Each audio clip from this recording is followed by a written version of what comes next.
इस मसले पर डिबेट करनी थी। जेएनयू में 5 तारीख को जिस तरीके से नारेबाजी हुई है, यह देश आंदोलनों की जमीन से तैयार हुआ देश है और उन आंदोलन में अगर कोई चीज सबसे मजबूत या उस आंदोलन की कोई रूह हुआ करती थी तो नारे हुआ करते थे। इनकलाब जिंदाबाद, अंग्रेजों भारत छोड़ो, वंदे मातरम, भारत माता की जय, तुम मुझे खून दो मैं तुम्हें आजादी दूंगा। और आज स्थिति यह हो गई है कि इनकलाब के नाम पर, आंदोलन के नाम पर, विरोध प्रदर्शन के नाम पर सिर्फ और सिर्फ हिंसक नारे। मोदी तेरी कब्र खुदेगी। जेएनयू की धरती पर जो वीडियो वायरल हो रहा है, कथित तौर पर यह कहा जा रहा है कि यह दिल्ली की जवाहरलाल नेहरू यूनिवर्सिटी का वीडियो है। सोमवार रात 8 बजे जेएनयू के छात्रों ने प्रदर्शन किया और खासकर लेफ्ट के ये सारे के सारे चेहरे, ये नारे लगाए जाते हैं, आपके और हमारे पैसे से यूनिवर्सिटी का काम, देखरेख, बच्चों की पढ़ाई, सब कुछ होता है। और वहां पर बच्चे भारत का मुस्तकबिल बनने की बजाय, भारत को अग्रसर और आगे ले जाने की बजाय ये नारे लगाते हैं कि मोदी शाह की कब्र खुदेगी जेएनयू की धरती पर, जेएनयू की जमीन पर। शेम। और उसके ठीक 18 घंटे बाद दिल्ली से ठीक 1385 किलोमीटर दूर प्रधानमंत्री मोदी के किडनैप हो जाने का ख्याली पुलाव बनाया जाता है। और इस ख्याली पुलाव की हांडी चढ़ाने वाले को आप इस वक्त स्क्रीन पर देख रहे हैं, महाराष्ट्र के पूर्व मुख्यमंत्री, कांग्रेस के दिग्गज नेता पृथ्वीराज चव्हाण, जो क्या कहते हैं क्वेश्चन मार्क लगाकर कि क्या भारत में भी वेनेजुएला जैसी घटना होगी? क्या श्री ट्रंप हमारे प्रधानमंत्री का अपहरण करेंगे? वाह। जनता का दिल नहीं जीत पाए, जनता का वोट नहीं ले पाए, तो अब ये बद्दुआ करेंगे कि प्रधानमंत्री नरेंद्र मोदी को किडनैप कर ले कोई। अपनी लकीर लंबी करने के बजाय कैसे सामने वाले की लकीर छोटी हो जाए। ये नारे, ये बयानों के जरिए दी जा रही बद्दुआएं किसके लिए? आज कहने में कोई गुरेज नहीं करूंगी, उस प्रधानमंत्री के लिए जिसे करोड़ों करोड़ों लोग दुआ दे रहे हैं, जिसे 11 साल में 28 देश अपने सर्वोच्च सम्मान से नवाज चुके हैं। 28 देश, मजाक है? किसी भी देश से आप कुछ भी ले लेंगे और उसका सर्वोच्च सम्मान ले लेंगे। उस प्रधानमंत्री के लिए इस तरह की बद्दुआएं, जिसने विदेश में भारत की साख को मजबूत किया है, जिसके कार्यकाल में भारत के नए नए आयाम गढ़े गए हैं। इस वक्त जब मैं आपसे बात कर रही हूं, देश में पहली बार नक्सल के अभिशाप से मुक्त होने की खबर आने वाली है। मार्च 2026 यह डेडलाइन रखी गई और उसके बाद एक नक्सली हिंदुस्तान की सरजमी पर नहीं होगा। क्यों नहीं हो पाया यह 70 साल पहले? जम्मू कश्मीर को 370 से मुक्ति दी गई, क्यों नहीं हो पाया ये 70 साल पहले या 70 सालों में? देश जिस दंश को आजादी के वक्त से ढो रहा था, मतलब वो जो कर्ज था ना, विरासत में मिला था बाकी सरकारों से, नरेंद्र मोदी को, उसे सूद समेत चुकता करने वाले को आप कब्र में पहुंचाना चाह रहे हैं। उज्ज्वला योजना 1 मार्च 2025 तक भारत में लगभग 33 करोड़ उपभोक्ता इसके हो गए हैं, जिसमें से 10.5 करोड़ उज्ज्वला लाभार्थी शामिल हैं। 2014 में प्रधानमंत्री देश को खुले में शौच से मुक्त करने का दावा कर चुके हैं। अक्टूबर 2019 में देश खुले में शौच से मुक्त कर दिया जाता है। गरीब को अपने घर योजना के तहत ग्रामीण भारत में करीब 3 करोड़ लोगों को घर दे दिया जाता है। इसमें किसी जाति, किसी धर्म का भेदभाव नहीं देखा जाता है। सालों से लटके राम मंदिर का भव्य निर्माण हो जाता है। पीएम मोदी के कार्यकाल में भारत 4थे नंबर की अर्थव्यवस्था बन जाता है। मोदी के नेतृत्व का लोहा दुनिया ने तब भी माना जब कोविड नियंत्रण से बाहर हो चुका है और भारत ने वैक्सीन बनाई। किसके नेतृत्व में? वसुधैव कुटुंबकम के संदेश के साथ 70 से ज्यादा देशों को मुफ्त वैक्सीन बांटी। आजादी के 70 साल बाद 18,000 से ज्यादा गांव में बिजली पहुंचाई गई। भगीरथ प्रयास हो, ये काम ऐसे ही नहीं होते हैं। इनके लिए क्लियर विजन, दृढ़ इच्छा शक्ति, महत्वाकांक्षा के बल पर आप आगे बढ़े तब संभव हो जाता है। जीएसटी 30 से ज्यादा टैक्स लगा करते थे पहले, उन्हें समेटकर 2 स्लैब में कर दिया गया ताकि आम आदमी को परेशानी ना हो, इसका सीधा फायदा मिले। उस आदमी की आप कब्र खोदना चाहते हैं, उसका किडनैप करवाना चाहते हैं। उस नेता के लिए विपक्ष ऐसी सोच रखता है कि वो किसी तरह मर जाए, किसी तरह किडनैप हो जाए, किसी तरह उसके साथ कोई अनहोनी हो जाए। अरे विरोध कीजिए प्रभु, आपको हक है विरोध करने का, नीतियों का विरोध कीजिए, पूछिए कड़े सवाल। लेकिन किसी शख्स से ऐसी क्या नफरत कि उसकी मां को आप जन्नत से निकाल लाते हैं और आप अजीबोगरीब वीडियो बनाने लगते हैं, नारेबाजी करने लगते हैं। विपक्ष का काम है विरोध करना, होना भी चाहिए, सरकार की खामियों को उजागर करना, लेकिन बद्दुआएं देना, कब्र खुदेगी जैसी घटिया सोच के साथ नारेबाजी करना, यह कौन बर्दाश्त करेगा? किडनैपिंग जैसा ख्याली पुलाव बनाकर बयान देना मीडिया कर्मियों को बुलाकर, और फिर आप कहते हैं वोट चोरी हो रहा है। यह भारत है, कोई वेनेजुएला नहीं है कि कोई भी देश कहीं से भी घुस आएगा और किडनैप करके चला जाएगा। आपने भारत को, भारत की सीमा को, भारत के सैनिकों को मजाक समझ रखा है। यह भारत है, अगर इसके घर में घुसने की सोचोगे तो वो घर में घुसकर मारेगा। और इसी मोदी सरकार के 11 साल के कार्यकाल में 3 बार भारत इसका प्रमाण दे चुका है।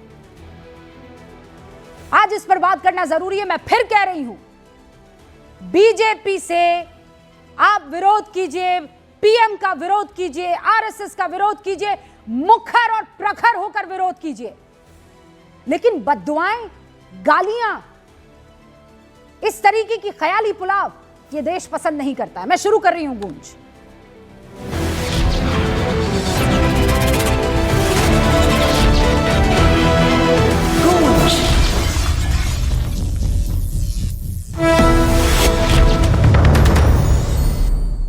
सारे खास मेहमान हमारे साथ जुड़ चुके हैं, मैं उनसे आपका तारुफ करवा देना चाहती हूं। हमारे साथ भारतीय जनता पार्टी के राष्ट्रीय प्रवक्ता जफर इस्लाम साहब जुड़ चुके हैं, राजनीतिक विश्लेषक पंकज जी जुड़ चुके हैं, कांग्रेस का पक्ष भी रखते हैं पंकज शर्मा जी। हमारे साथ लेखक, साइंटिस्ट और जेएनयू के प्रोफेसर आनंद रंगनाथन जुड़ चुके हैं, वरिष्ठ पत्रकार हर्षवर्धन त्रिपाठी, राजनीतिक विश्लेषक जॉन दयाल साहब, जेएनयू के पूर्व छात्र और छात्र नेता डॉक्टर सनी धीमान भी आपको इस वक्त स्क्रीन पर दिखाई दे रहे हैं। आप सभी का बहुत बहुत स्वागत है।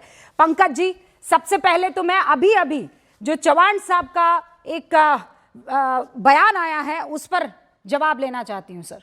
ये क्यों, मतलब ये क्या चाहते क्या हैं? सच में प्रधानमंत्री नरेंद्र मोदी किसी तरह से हट जाए तो सब ठीक हो जाएगा?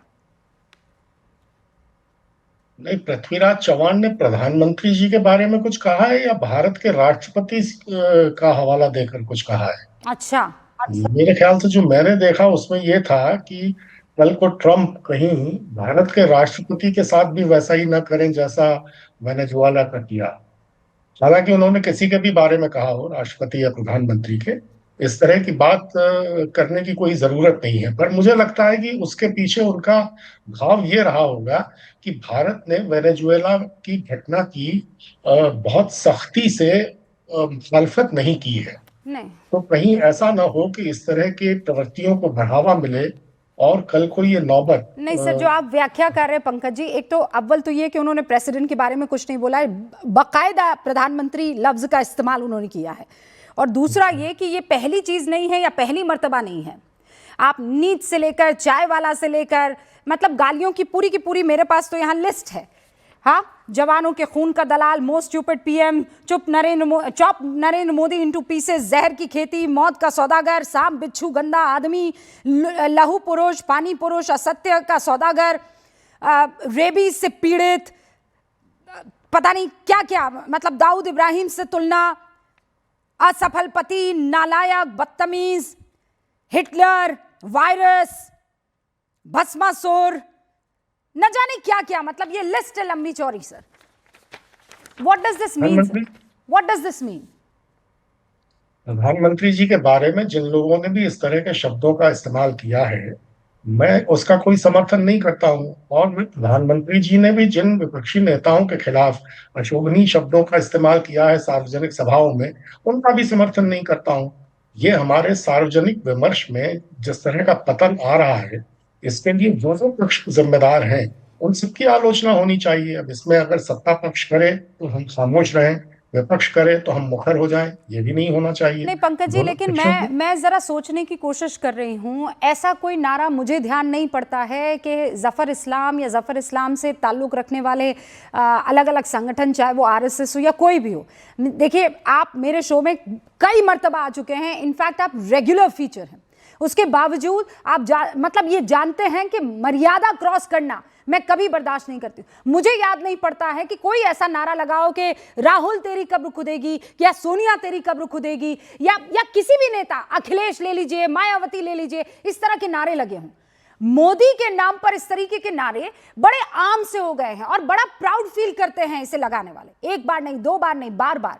ये नफरत नहीं तो और क्या है। एंड जेलसी ऑल्सो, मुझे लगता है जलन भी है भयंकर वाली। भारत को लगे हैं कि मोदी शाह की कब्र खुदेगी जेएनयू की धरती पर, तो इस तरह के नारे नहीं लगना चाहिए। मेरा तो साफ कहना है कि नहीं लगना चाहिए, नहीं लगना चाहिए थे। अगर ये नारे व्यक्तिपरक नहीं भी थे, अगर वो व्यक्ति विशेष को निशाना बनाने के बजाय हुकूमत की पंकज जी, कार्यशैली मैं तो पर यहाँ एक पढ़ तरह ही का। नहीं कि नहीं ही लगने चाहिए थे। मैं आपसे जानना हाँ, चाह रही हूँ, लग क्यों रहे हैं? Anand Ranganathan, what is your take? क्या वजह क्या है? रूबिका जी नमस्कार। देखिए, उमर खालिद इस देश की एक बीमारी का लक्षण है। हमारी शिक्षा व्यवस्था की कड़ी निंदा है वो। जहाँ लोग पढ़ाई करके जीवन बनाने वालों की बजाय नफरत की राजनीति में लग जाते हैं, क्योंकि वह शिक्षा से ज़्यादा फायदा देती है उनको। उमर खालिद की यात्रा आपको याद होगा, आतंकवादी बुरहान वानी की तारीफ से शुरू हुई थी। उनकी हत्या को उन्होंने न्यायिक हत्या बताया था। वहां से शाहीन बाग और फिर दिल्ली दंगों तक, यह सभी युवाओं के लिए एक सबक है। नफरत फायदा देती है, लेकिन सिर्फ चरवाहों को। और आप जानते हैं चरवाहे कौन है? भेड़े तो कत्ल खाने जाती हैं और रास्ते भर मिमियाती रहती हैं। मोदी से नफरत खालिद के लिए बहुलवादी गैर तुष्टीकरण वाली भारत की नफरत में बदल गई है रूबिका। उसकी एकमात्र गलती यह मैं बताऊंगा कि वे बहुत जल्दी चरम पर पहुंच गए। उनको पहले संसद सदस्य बनना चाहिए था, ताकि वे हर सगे अपने बच निकलते। शाहीन बाग याद है आपको? आपको याद है? असंतुष्ट, नफरत से भरे कट्टरपंथी सड़कें अवैध रूप से बंद करने के लिए लाखों यात्रियों को परेशान करना, बिना किसी वजह के, सिर्फ ताकत दिखाने के लिए। तेरा मेरा रिश्ता क्या, ला इलाहा इल्लल्लाह, हम लेके रहेंगे जिन्ना वाली आजादी, हिंदुत्व की कब्र खुदेगी, शहादा अशोक चक्र की जगह बच्चे मोदी को मारना चाहते थे। उमर खालिद और शारजील इमाम इसमें सक्रिय भागीदार और उकसाने वाला था। और जो लोग कहते हैं कि उमर खालिद को जमानत नहीं मिली या उसका मुकदमा 5 साल तक लटका है क्योंकि वह मुसलमान है, क्या वो ये भी कहेंगे कि कर्नल पुरोहित को 8 साल तक जमानत नहीं मिली, उनका मुकदमा 10 साल तक चला क्योंकि वो हिंदू थे? देखिए, मैं एक पूर्ण स्वतंत्र अभिव्यक्ति का समर्थक हूं, जो सबसे, और आप जानती हैं, घिनौने और बुरे लोगों के स्वतंत्र अभिव्यक्ति के अधिकार के लिए खड़ा हुआ है। लेकिन इनको समझना चाहिए, ये पूरा मुद्दा स्वतंत्र अभिव्यक्ति का नहीं है, फ्री स्पीच का नहीं है। ये नफरत भरा भाषण देना एक बात है, और मैं उसका भी समर्थन करता हूं, वो आती है फ्री स्पीच में। लेकिन सांप्रदायिक दंगे की योजना बनाना, आयोजित करना, भीड़ के आगे रहकर लाठियां लेकर चलना, भीड़ को भड़काना, पुलिस के बैरिकेड को हिंसक तरीके से धक्का देना, गैर कानूनी सभा में और दंगे में दोषी होना, अब ये सब स्वतंत्र अभिव्यक्ति का मुद्दा नहीं रह जाता। रूबिका, ये गंभीर आरोप हैं जो नफरत भरे भाषण से नहीं बल्कि भड़काने और दंगों की योजना से जुड़े हैं। फाइनली ये 10 सेकंड की बात कहना चाहूंगा। मैंने कहा, मैं फ्री स्पीच एब्सोल्यूटिस्ट हूं। आपको ये गंदे गंदे आपको नारे देने हैं, दीजिए। आपने खुद करीबन 20 ऐसे गंदे भद्दे गालियां सुना दी जो मोदी जी को मिली हैं, उनकी कान पर जू नहीं रेंगती। देते रहिए, देते रहिए, लेकिन आपको यह आंसर करना पड़ेगा कि आप यहां पे जेएनयू में किसी भी यूनिवर्सिटी में पढ़ने के लिए आए हैं या दंगे फसाद करने के लिए आए हैं। आप कर क्या रहे हैं वहां पे? हाँ, क्या कर रहे हैं? वही तो मैं जानना चाहती हूं सनी धीमान। छात्रों का काम क्या है? कब्र खोदना, हिंसक नारे लगाना?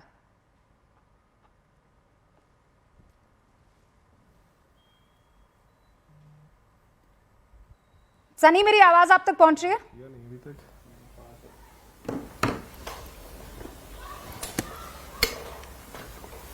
शायद फोन डिस्कनेक्ट हो गया है। जॉन दयाल जी भी हमारे साथ है। John, what is your take? English और हिंदी? मेरा ख्याल है किसी भी तहजीब वाले औरत या आदमी को किसी और आदमी को गाली नहीं देनी चाहिए। ये बदतमीजी है। इसकी मैं as a father, as a teacher, as a journalist कभी इसका मैं हक में नहीं रहूँगा। राजनीतिक स्लोगन दीजिए आप, शुरू से भारत में देते रहे, यूनिवर्सिटी में लोग देते रहे, पॉलिटिक्स यूनिवर्सिटी से शुरू होती है, वहाँ सीखा जाता है। राजनीति सारे आज़ादी की लड़ाई से लेकर अभी तक आप खुद ही देख सकती हैं, अखिल भारतीय विद्यार्थी परिषद यूनिवर्सिटीज़ में और स्कूल्स में है। तो यूनिवर्सिटीज़ और स्कूल्स में राजनीतिक प्रशिक्षण देना, राजनीतिक ध्यान रखना, विचार रखना, उसका अभिव्यक्त करना अलग बात है। बदतमीज़ी करना, वायलेंस करना गलत बात है, गैरकानूनी बात है, और उसके ऊपर कानून को जो हक है कानून लेता है। तभी लोग पकड़े गए, जेल में हैं, उनको बेल नहीं मिली है। तो इसमें दोनों पासों के ऊपर बात साफ है। इसमें मेरी या किसी और की कोई दूसरी तीसरी बात हो ही नहीं सकती है। दूसरी बात जो आती है, जो आपने कहा, क्योंकि मैं हिंदी मेरी मातृभाषा नहीं है, आपने जितनी गालियाँ सुनाई मेरी भी कुछ उसमें ज्ञानवर्धन हुआ। मैं नहीं जानता था कि ये शब्द हमारे माननीय प्रधानमंत्री के बारे में हो सकते हैं। मगर एक दूसरी बात भी आपने कही है। आपने जो बहुत लंबी फहरिस्त प्रधानमंत्री के सिफारिश में दी है, उनकी बढ़ाई में दी है, उससे भी मैं कायल नहीं हूँ। उसमें से बहुत सारी चीज़ें फैक्ट चेक को नहीं टॉलरेट कर पाएंगी, सत्य के उसको क्या कहते हैं उसके ऊपर नहीं सही कर पाएंगे। आपके आंकड़े नहीं सही नहीं, पर कैसे? मैं तो आंकड़ों के साथ बात करती हूं sir. No, I don't see. No, I didn't respond to his crap. Why should he respond to my crap? No, I didn't respond to his crap. Why should he respond to my crap? I only respond to you. No, it's not fair. It's not fair. It's not fair. What is not fair? What is not fair, John? What is not fair? क्या मतलब क्या fair नहीं? No, interruption is not fair.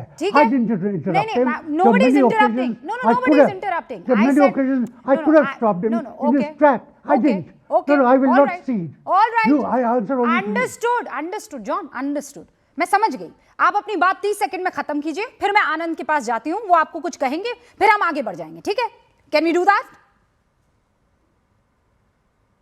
No, if Anand says something to me, I'll say something to him. But I want to tell you that most of the praises that जो आपने प्रधानमंत्री माननीय श्री मोदी जी के लिए जो उनके गुण गाए, उनमें से आधे सत्य की कौड़ी पर नहीं आ पाए। मुझे गिनवा दीजिए कौन से। और भी बाकी लोग हैं जो कोविड में जैसे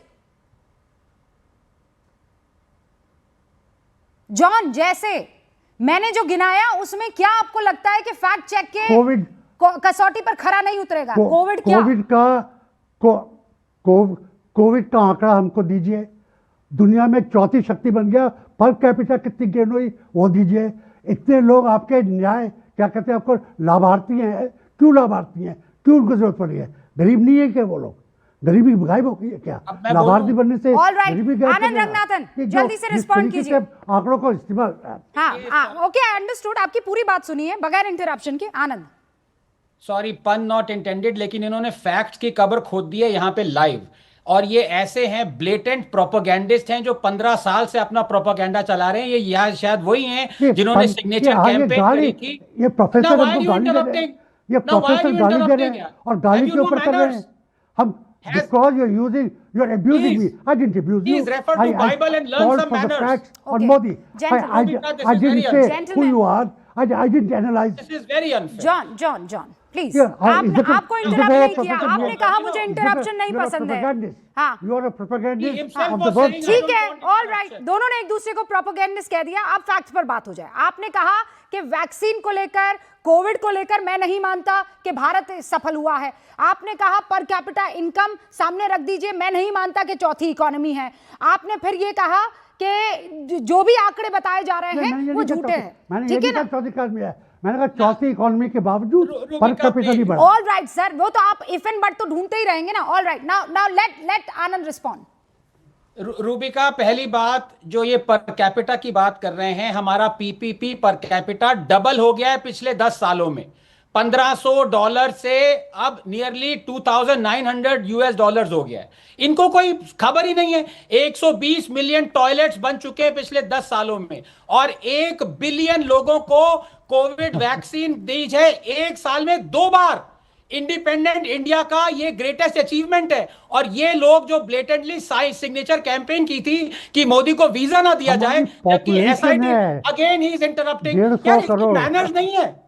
Jesus Christ teaches you manners, be patient, why are you so agitated?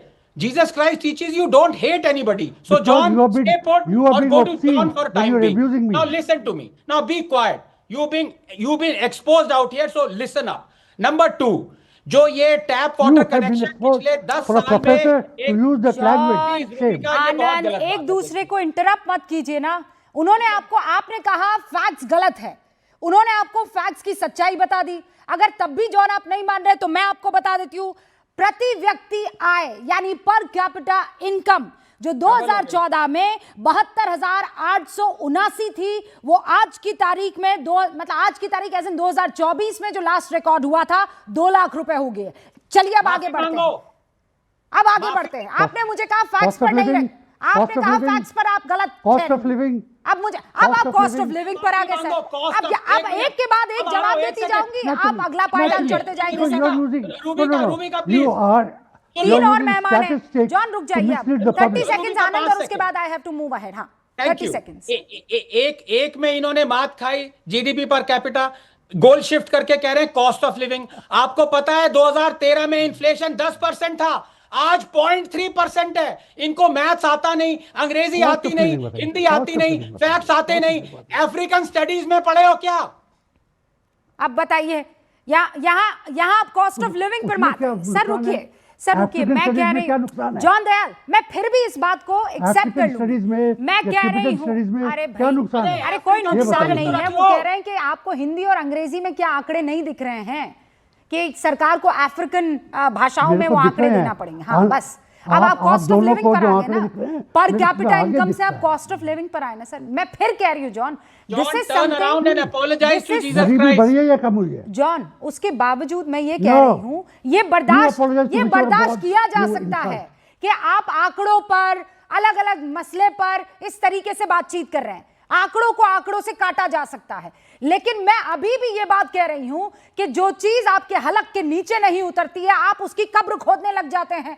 Harshvardhan जी, ये नई बात नहीं है। और फिर कहेंगे कि देखिए प्रधानमंत्री को गाली दी जा रही है, रूबिका लियाकत को बर्दाश्त नहीं हो रहा है। अरे भाई, वो देश का प्रधानमंत्री है, किसी भी सिटीजन को बर्दाश्त नहीं होना चाहिए, चाहे वो धुर विरोधी ही क्यों ना हो। हर्षवर्धन त्रिपाठी, ये जॉन दयाल हैं, हर्षवर्धन त्रिपाठी से मैं बात कर रही हूँ। मेरे को भी बर्दाश्त नहीं है। हाँ वही कह रही हूँ हर्षवर्धन जी। देखिए रूबिका जी, मुझे तो नहीं पता था कि पंकज शर्मा और जॉन दयाल इतने शातिर लोग हैं। इस डिबेट पर देश में जिस तरह से आयातित विचारों में पूरी तरह से डूबे हुए हमारे घर के बच्चों को जिस तरह से जहर पिलाया जा रहा है, उसकी बात होनी थी। ये शर्जील इमाम उमर खालिद जो आनंद ने कहा कि बीमारी के लक्षण हैं, जरा आप सोचिए कि जेएनयू में कम्युनिस्ट छात्र कह रहे हैं लाल दीवारें, लाल मिट्टी, लाल सलाम, सब लाल कर देंगे, और अमित शाह और मोदी की वो कब्र खोदना चाहते हैं। इतने हिंसक, देश विरोधी और भारत के मूल से काटने वाले विचार पर उस चर्चा में जॉन दयाल और पंकज शर्मा शातिर तरीके से अलग तरह की चर्चा करते हैं। ये समझना मुझे, दोनों बेहद शातिर हैं। और आप जरा सोचिए कि पूरी डिबेट जो वहां टिकनी चाहिए थी, किस तरह से शुरू किया। राष्ट्रपति कोई भी इनकार नहीं कर वो सकता। क्या कह दिया, आराम से फैसले से असहमति जाहिर करने का लोगों को अधिकार है या नहीं? पंकज जी, असहमति से किसी को दिक्कत नहीं है, ऐसी नारेबाजी होनी चाहिए। असहमति से किसी को दिक्कत नहीं है सर। यहाँ पर सोनिया गांधी से लेकर, let's begin sir, Sonia Gandhi से लेकर राहुल गांधी से लेकर आप नीचे की तरफ आते चले जाइए, पी चिदम्बरम से लेकर गहरे एंड चोट लग तक। गई लग रहा है। हाँ, एंड लग तक। रहा है गहरे चोट लग गई उनकी, असली बात मैंने सामने रख गहरे दी, चोट क्या? वरना मैंने बीच तो में कहा ना बोलते कि इस नहीं तरह है, के नारे नहीं लेकिन लगने वो गहरे चाहिए। चोट लग गई, इसमें कलेजा कोई कट गया शातिरपन लग रहा है। लेकिन मैंने सोचिए कहा कि इस तरह कि के नारे ये जो नहीं लगने आयातित चाहिए थे, विचारधारा इसमें क्या वाले शातिरपन है? जहरीले सांप हैं, ये लेकिन भारत का निष्पक्ष कलेजा काटना चाहते आलोचना हैं, से भारत की आत्मा पर न्यायपालिका को चोट कोई करते हैं। सुरक्षा प्राप्त नहीं दुनिया है। के किसी भी हिस्से में इन संविधान का लोगों ने अनुच्छेद कभी भी 19 लोकतंत्र का से कोई भी हिस्सा अभिव्यक्ति नहीं की रहने दिया, आजादी का लोकतंत्र का कोई भी हिस्सा। ये पंकज जी वो बहुत आपकी है, बात नहीं कर रहे हैं, वो मेरा लेफ्ट विचारधारा की बात कर रहे हैं। पंकज जी रुकिए, आप तो टोकते नहीं हैं। क्या हो गया है आज आपको? सिर्फ एक मिनट दीजिए, मैं अभी पंकज जी के इस कष्ट की वजह आपको बताता ऑल हूं। राइट पंकज जी, सिर्फ पंकज एक जी, मिनट, पंकज 60 जी, सेकंड आप टाइमर पंकज चला जी, दीजिए। पंकज जी, शुरू में कहा कि इस तरह के आप नारे नहीं टाइमर लगने चला दीजिए, चाहिए। मैं All पंकज right, जी के all कष्ट इस right. तरह असली के बता नारे दूं। नहीं ठीक लगने है, चाहिए। मैंने ठीक ये भी है। कहा पंकज जी कि कह मेरे दिया ना जवान आपने। जो कह रहे हैं वो ठीक नहीं है। पंकज जी इसमें कह क्या दिया, शातिरपन है? आपने कहा, हमने सुन लिया। अब मैं चाहती हूँ एक एक करके आप अपने क्या तर्क शातिरपन रखिए। है? वो चीज में शातिरपन ढूंढने की जो इकाइयां तो हैं, सिर्फ ओके, मैं उस पर टिप्पणी एक ने शातिर कहा, दूसरे ने काइया। सर हो गया, स्कोर बराबर हो गया। अब हर्षवर्धन जी को एक बार बोल लेने दीजिए। फिर दो और मेरे मेहमान हैं, जेएनयू के पूर्व छात्र नेता डॉक्टर सनी धीमान भी हैं और भारतीय जनता पार्टी के राष्ट्रीय प्रवक्ता भी है। एक बार हर्षवर्धन जी को अनइंटरप्टेड बोल देने दीजिए, फिर ये दो मेहमान, और फिर मैं कर दूंगी सर आपके लिए अरीना ओपन। ठीक है, चलिए हर्षवर्धन। देखिए असली, अब मैं आपको इनके कष्ट की वजह बताता हूं। इसी जेएनयू में यही शर्जील इमाम उमर खालिद का साथी कन्हैया कुमार आज राहुल गांधी का सबसे प्रिय है, ब्लू व्हाइट बॉय है। इसी जेएनयू में देश विरोधी नारे लगे तो जिसकी गुलामी करते हैं पंकज शर्मा, वो राहुल गांधी वहां चला जाता है और वो उनको बढ़ावा देता है। इसी जेएनयू में लगातार जिस तरह की चीजें होती हैं उसको पंकज शर्मा अपने शातिरपन से इसी तरह से छुपाते हैं। ये जो कहना चाहे वो कह सकते हैं, लेकिन जिस जहरीली विचारधारा को कांग्रेस आज पाल पोस रही है वो खतरनाक है। जिस जहरीली विचारधारा को आज पाल पोस रही है वो खतरनाक है, और इनके चिल्लाने से सच नहीं बदलेगा। पृथ्वीराज चौहान जैसा नेता और इनके कांग्रेस के कई नेता वो सोशल मीडिया पर ये इच्छा प्रकट कर रहे हैं कि वैसे ही आएगा, रात के अंधेरे में हेलीकॉप्टर आएंगे, और भारत में किसी की हैसियत है क्या? ओके, ऑल किसी की राइट, हैसियत नहीं ओके। है। हर्षवर्धन जी उनको इस शब्द पर आपत्ति है। पंकज जी रुकिए, पंकज जी रुकिए, रुकिए रुकिए, पंकज जी रुकिए, पंकज जी शांत, पंकज जी शांत, पंकज जी शांत, पंकज जी शांत, रुकिए रुकिए रुकिए, उसी को काउंटर कर रही हूँ। Pankaj ji hold on sir, hold on. Harshvardhan ji आपके पास कौन सा अग्रीमेंट आ गया है? आपने कहाँ पता कर लिया कि पंकज त्रिपाठी जो हैं, पंकज शर्मा जी जो हैं, कहीं की कोई गुलामी, उन्होंने कोई अग्रीमेंट थोड़ी साइन किया है? नहीं, एग्रीमेंट तो कोई नहीं साइन आप करता इस है, भाषा से भूमिका बचिए ना। नहीं, आप हर्षवर्धन जी मत कहिए ना। ये ऐसी बिल्कुल बात। ठीक है, लेकिन जब आप किसी भी स्थिति में इस देश में एक परिवार के चरणों में नतमस्तक है तो उसको गुलामी ही कहते हैं। पंकज शर्मा उसको गुलामी ही कहते हैं। आपको कभी भी रेशनल नहीं सूझता, आपको कभी भी ये नहीं सूझता है। आप इतने गंभीर मसले पर भी आप दाएं बाएं की बात करते हैं। आप मेरे बारे में इस तरह की बातें नहीं कह सकते। मैंने आपके बारे में कभी इस तरह की बातें नहीं की, लेकिन आपने शातिर कहा, कह रहे हैं आप गुलामी करते हैं। अरे सर, शातिर आप डिबेट से छोड़कर कहां चले गए? अच्छा ठीक है, नहीं, अगर आपको अच्छा, लगता है कि शातिर गलत शब्द है आपके लिए तो आपने मुझे काइया बोल दिया, लेकिन उसके बाद भी मैं कह रहा हूं कि आप फिर शातिर हो रहे हैं। पंकज जी, लेकिन आपको ठीक नहीं लग रहा तो उसको वापस पंकज जी ले अब लो। रुकिए, पंकज जी रुकिए। आपको ठीक पंकज जी, नहीं लग रहा तो उसको हर्षवर्धन वापस जी ले लो। कटु शब्दों का इस्तेमाल कम करते हैं, मैंने उनको करते हुए नहीं देखा है। आप मेरे मेहमान हैं, रुकिए ना सर, इसको आगे नहीं बढ़ाते हैं। आप मेरे मेहमान हैं, मैं आपकी बहुत इज्जत करती हूँ, हर्षवर्धन जी भी आपकी बहुत इज्जत करते हैं। आप नहीं, आपके दिल को चोट पहुंची है ना सर।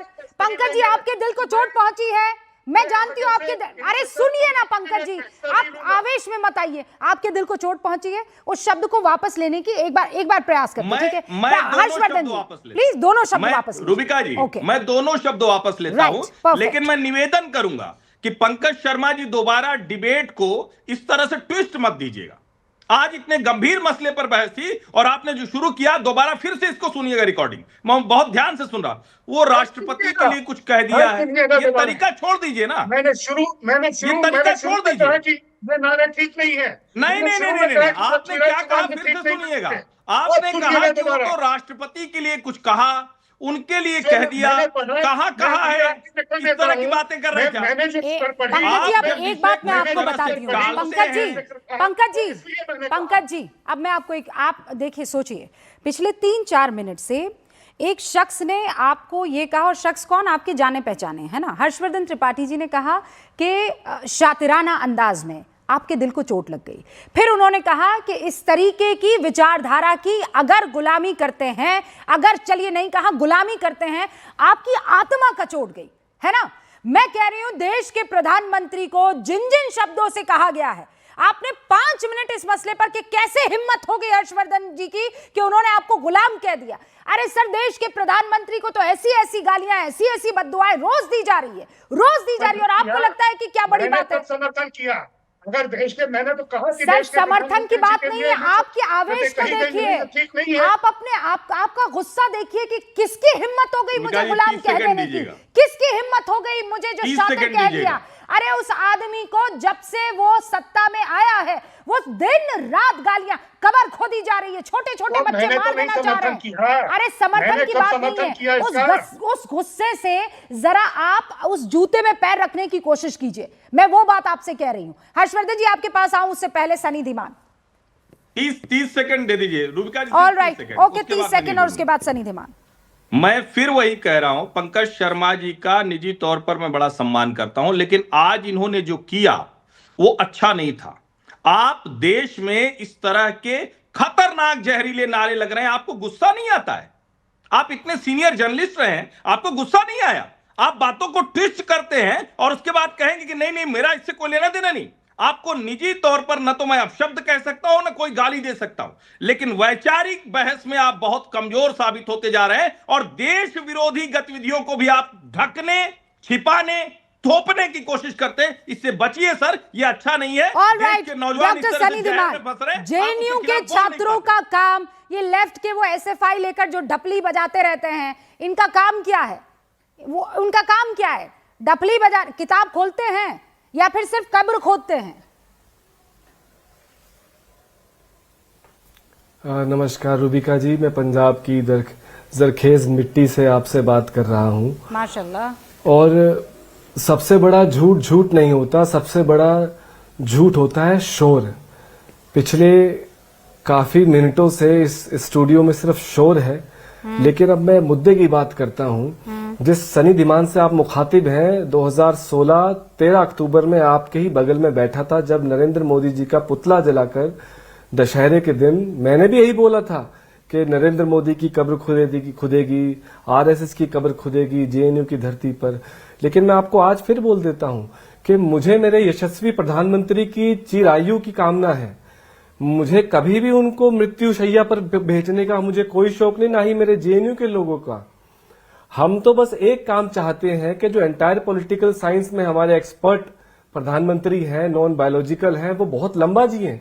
लेकिन बस मैं एक बात कहता हूं, क्योंकि पंजाब से बात कर रहा हूं, तो पंजाब के महाराजा रणजीत सिंह एक आंख से दुनिया को देखते थे, क्योंकि एक आंख से ही वो काम कर पाते थे। और वो ना किसी का धर्म, ना किसी का जाति ये का भेद के बिना जब वो क्या करते, न्याय करते थे।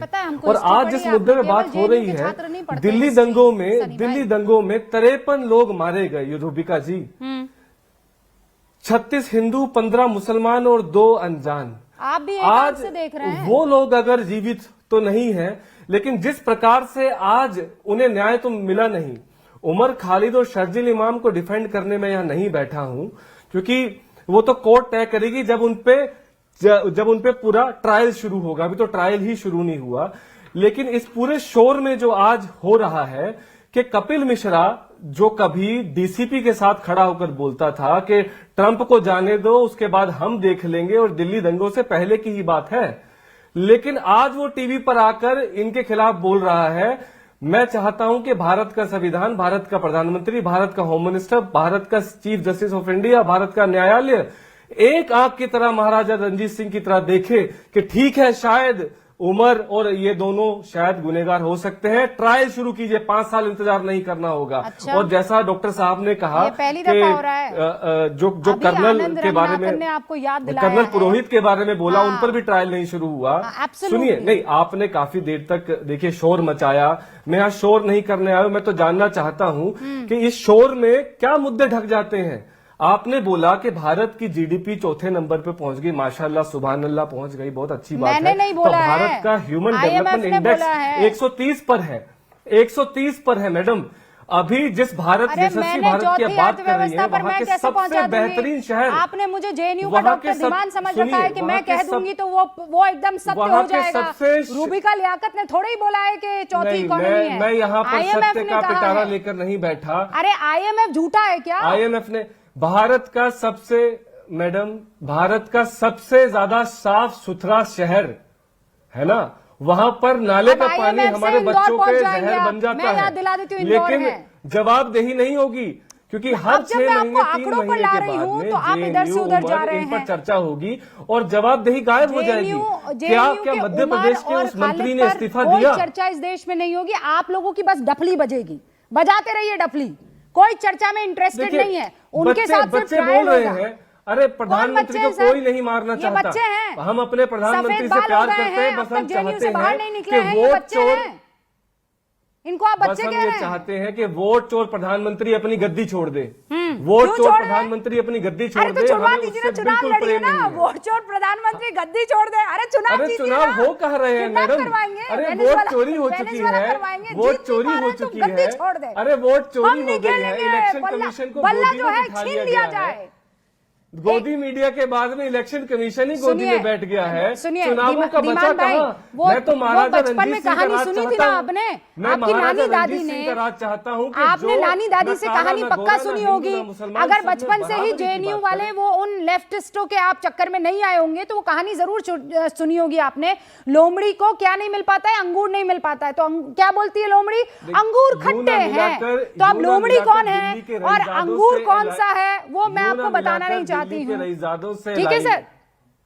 अब जरा जफर इस्लाम इसका जवाब देंगे, फिर आते हैं सर। मिलाकर दिल्ली के रईजादों से सुनिए, यूं ना मिलाकर दिल्ली के रईजादों से अमीर के हम गरीब हुए हैं इन्हीं की दौलतों से। तो जिनको आप डिफेंड कर रही हैं, जिनको आप यशस्वी बोल रही हैं, उन्हीं की वजह से हमारा मुल्क 130वें यशस्वी मत नंबर पर बोलिए, है। बहुत दिक्कत उन्हीं की होती वजह से है, हमारे मुल्क बहुत में चिढ़ मचती है, ज़ोमैटो की कांटे डिलीवरी लग पर जाते 20 हैं, रुपए, चुभ जाते हैं। 20 रुपए में ओके सर, मैं अब मेरा आवाज देश का कम कर रही हूँ। युवा जफर इस्लाम 20 और उसके बाद में डिलीवरी ओपन कर रहा है करूंगी उसी मुल्क में। मैं। ओके जफर इस्लाम साहब, गद्दी छोड़िए भाई, वोट चोरी के इल्जाम लग रहे हैं। आप गद्दी छोड़िए, धीमान साहब की पसंद का नेता आएगा तब लोकतंत्र जीवित होगा। आप समझ नहीं रहे हैं। एक आंख से जो वो देख रहे हैं, उस एक आंख से वो गद्दी देख रहे हैं जहां पर प्रधानमंत्री नरेंद्र मोदी नहीं है। जफर इस्लाम साहब जवाब दीजिए। वोटिंग पर काम हो सारा। मैं जवाब देता। अरे अब भाई इतने देर के बाद मौका मिला है, रूबिका जी ने मौका दिया, मुझे भी बोल देना चाहिए। मैं तो पिछले आधे घंटे से सुन ही रहा आप लोग की बात। देखिए, ये पूरी लड़ाई जो है वो किसी भारतीय जनता पार्टी बनाम अपोजिशन नहीं है। ये मानसिकता की लड़ाई है, गुलामी की मानसिकता, देश विरोधी मानसिकता, टुकड़े टुकड़े वाली मानसिकता। हम जो है एक तरफ एंटी नेशनल फोर्सेस है देश में और उसके समर्थन में खड़े रहते हैं। अपोजिशन के लीडर खासकर राहुल गांधी जी खड़े रहते हैं, अक्सर खड़े हो जाते हैं उन लोगों के साथ। आज शर्जील इमाम और उनके साथ खड़े, पहले उससे पहले और किसी के साथ खड़े थे और कुछ लोग उनके साथ आज भी घूमते हैं। और ये भी जो स्टूडेंट यूनियन के पहले लीडर रहे हुए हैं, छात्र रहे हुए हैं, उनके साथ वो भी इनके साथ खड़े हुए हैं। तो ये मानसिकता की लड़ाई है और हम इस लड़ाई को लड़ रहे हैं।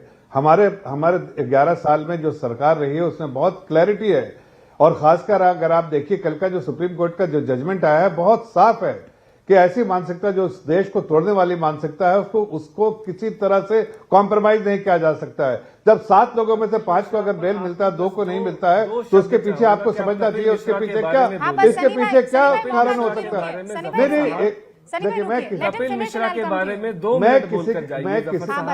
बस सनी भाई आ रही हूँ, एक सेकंड बस रुक जाइए। मैं 1 मिनट, मैं अपने सब बात बोल के जाऊंगा तो मुझे अपने मौके पे तो बोलने दीजिए। मैं तो सुन ही रहा आप लोगों को।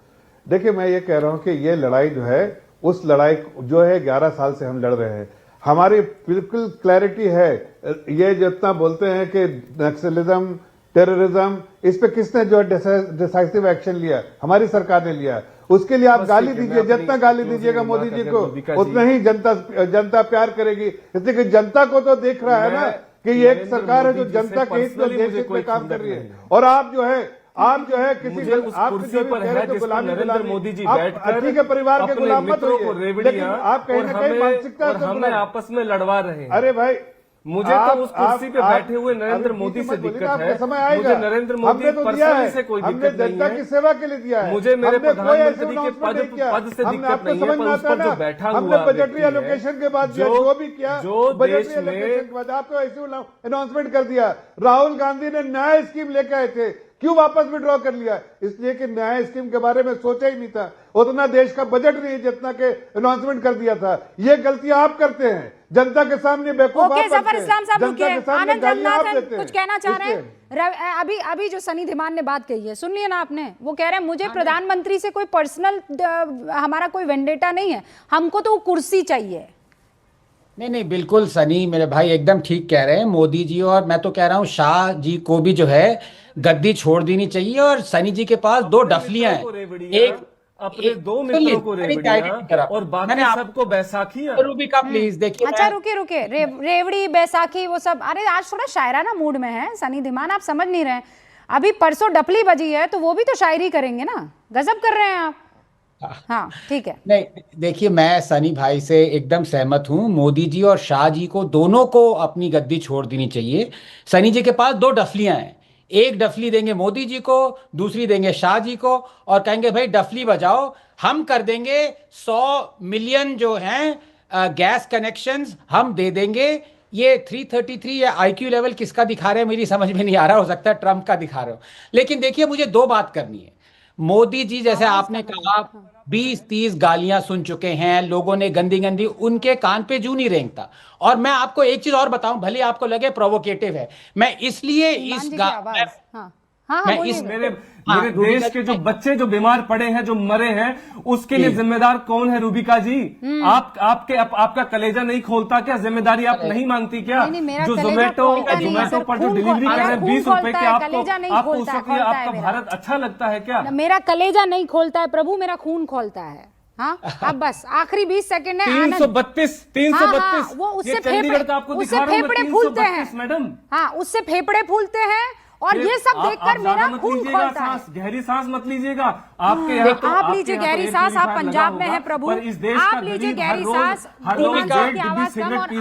आनंद रंगनाथन आखिरी देखिए, मैं आपको सीधा बताना चाहता हूं, फिलोसॉफिकल लेवल पे मैं फ्री स्पीच एब्सोल्यूटिस्ट क्यों हूं? क्योंकि मैं डबल स्टैंडर्ड्स नहीं चाहता। अगर कोई कह रहा है कि इन लोगों ने जिन्होंने कहा ये गंदे नारे लगाए हैं इनको प्रोसिक्यूट करो, तो मैं उनसे ये पूछना चाहता हूं कि इस देश में करोड़ों लोग सूर्य देवता को पूजते हैं, देवता मानते हैं, चंद्र को पूजते हैं। अगर मैं आपसे कहूं कि जो जाके पता लगाओ कौन कौन सूरज को पूज रहा है, चंदा को पूज रहा है, किसी और को पूज रहा है, उसको पकड़ के लेके आओ और उसको स्टोन करो जब तक वो मर ना जाए, स्टोन हिम टू डेथ।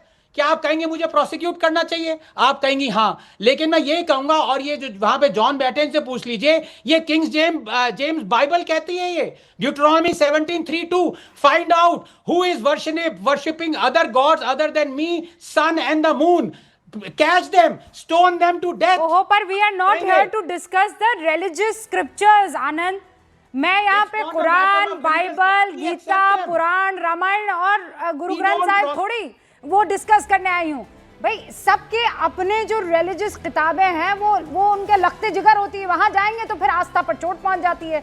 मैं कह रही हूँ वहां पे जाना नहीं, लेकिन जहां पर जाने से रोका जा रहा है वहीं लगातार जाकर कब्र खोदना, ये देश में चल रहा है। फिलहाल बहुत बहुत शुक्रिया आप सभी का। देखते रहिए न्यूज़ 18 इंडिया।